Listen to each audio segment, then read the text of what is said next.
Puji Tuhan, selamat pagi, selamat kita kembali berjumpa di dalam kasih Tuhan.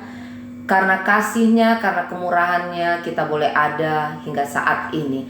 Saat pagi hari ini, sebelum kita melakukan segala hal di sepanjang hari ini, mari sama-sama terlebih dahulu kita akan mengisi hati kita dengan kebenaran firman Tuhan. Namun sebelumnya kita akan berdoa bersama. Terpujilah Engkau Bapa yang kekal, Bapa yang ajaib, Bapa yang baik di dalam setiap kehidupan kami. Kami bersyukur karena pagi hari ini kami masih boleh bangun dengan tubuh yang sehat dan kuat. Tuhan, pagi hari ini kembali kami akan belajar firman-Mu. Tuhan, tolong supaya setiap kami boleh membuka hati buat kebenaran firman-Mu. Biarlah Tuhan, firman Allah yang kami dengar, yang kami baca, yang kami pelajari boleh mendapat tempat dan menjadi berkat tersendiri dalam kehidupan kami. Ampuni Tuhan setiap salah dan dosa kami. Dalam nama Yesus kami berdoa. Haleluya. Amin.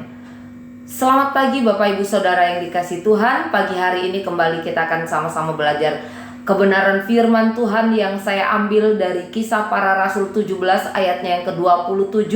Demikian firman Tuhan. Kisah Para Rasul 17 ayat 27, supaya mereka mencari Dia dan mudah-mudahan menjamah dan menemukan Dia walaupun Ia tidak jauh dari kita masing-masing. Amin. Renungan pagi hari ini saya beri judul hubungan.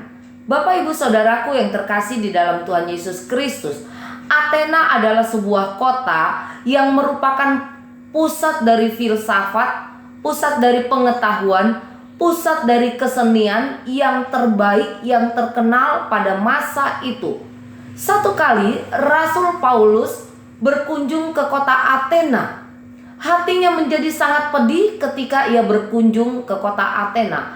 Kesedihan Rasul Paulus bukan tanpa sebab, tetapi Rasul Paulus bersedih karena apa? Karena ketika ia berada di Athena, ia melihat di Athena ini penuh dengan berhala-berhala, penuh dengan patung-patung yang disembah oleh orang-orang yang ada di Athena. Bapak Ibu Saudaraku yang terkasih di dalam Tuhan Yesus Kristus, artinya di Athena ada banyak berhala.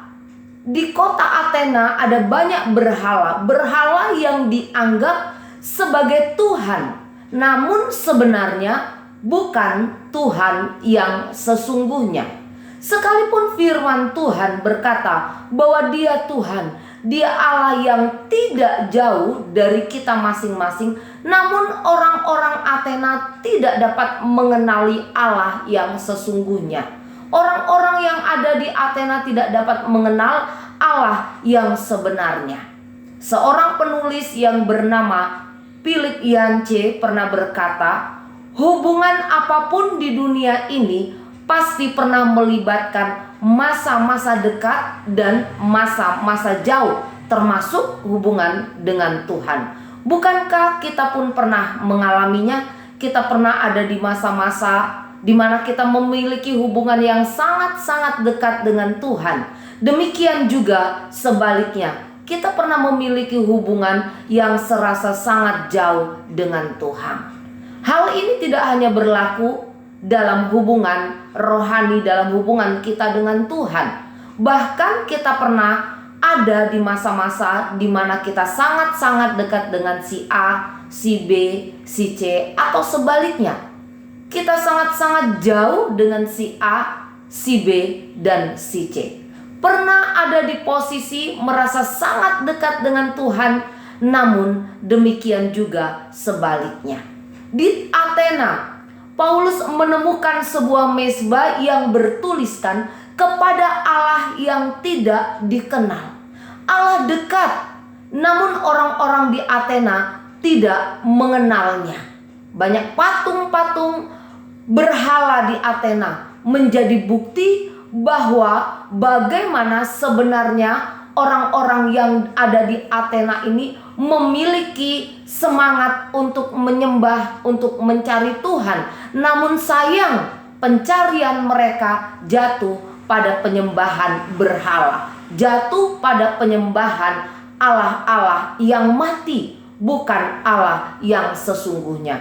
Untuk itulah Paulus memperkenalkan Allah yang sesungguhnya, Allah yang hidup, Allah yang menjadikan langit dan bumi. Bapak ibu saudaraku yang terkasih di dalam Tuhan Yesus Kristus. Karena apa? Karena Paulus ingin supaya orang-orang yang ada di Athena memiliki hubungan yang baik, menjalin hubungan yang baik dengan Allah yang sesungguhnya, dengan Allah yang hidup, bukan patung-patung, bukan berhala-berhala.